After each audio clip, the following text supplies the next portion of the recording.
What do you think was sparked down the stretch? We had a 24-5 run. Just composure, taking care of the ball, but defensively understanding.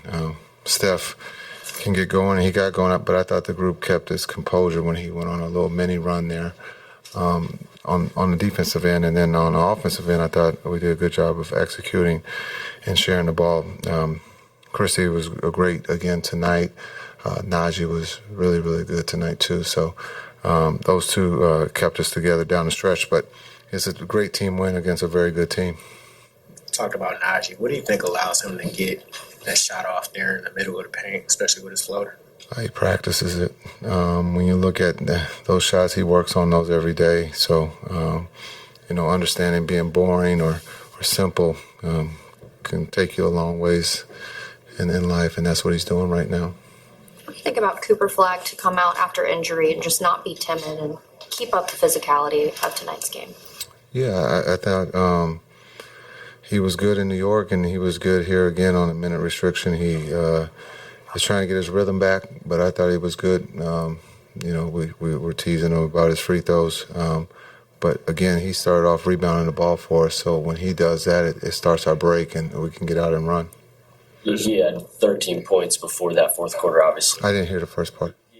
Cooper had 13 points heading into that fourth quarter. Obviously, was able to get 9 in that period. But what can you say about the other guys, the Najees, the Dwights, the Nemhards, how they were able to kind of keep this game in play before he got fire? Yeah, I think this group trusts each other with the pass and sharing the ball. Everybody's touching it. There is no right now where we're just focused on one guy, and Cooper is the example of that. He's a team guy. He's about making the right plays, and so that's rubbed off on a lot of guys. But Najee and Christie, again, being able to benefit from that, being able to space.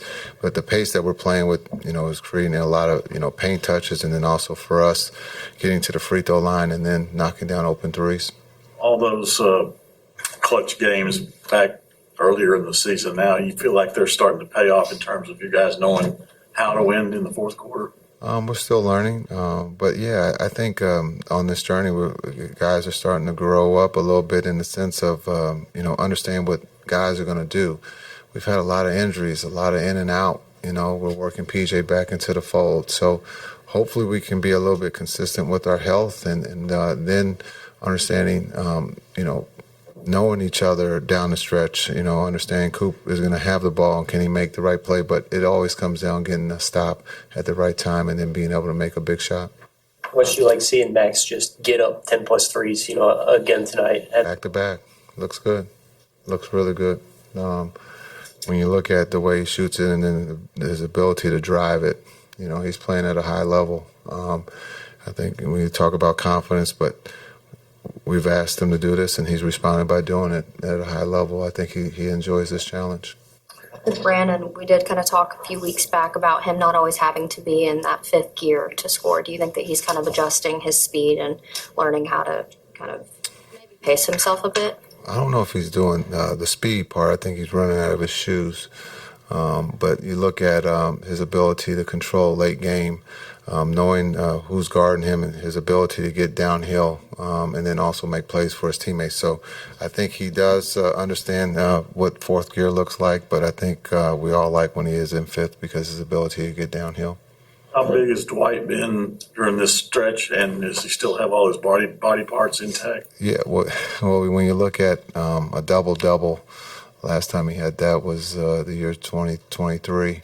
So understanding he's playing at a very high level, and it's a great example of being a pro. No matter how much money you make, you come to work every day, and that's what he does. He comes to work, and he never complains, and he plays the game the right way. I want to jinx you guys, but you're 6-0 with him in the starting lineup. Yeah, let's keep starting him. Why not? He deserves it. They all deserve it. That group that started tonight deserves to start, and they'll probably start on Saturday.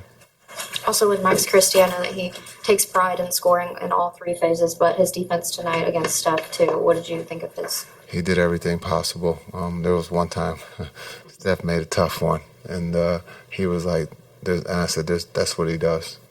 It was on the far end, on the left corner or right corner. coming off. That's what he was there, but that's what Steph does. And so I thought the effort of not getting disappointed when Steph scored, because he's done that his whole career, and then understanding to be able to do it on the other end, to play both ways is extremely hard. But Christie, again, is doing that for us at a high level. Jason, four wins in a row, longest streak of the season. When you think back to those losing periods at the start of the season, does it mean something to this group to be able to have that? Yeah, it's always important to win and understand we struggled early, but it's a long season. It's a season of streaks.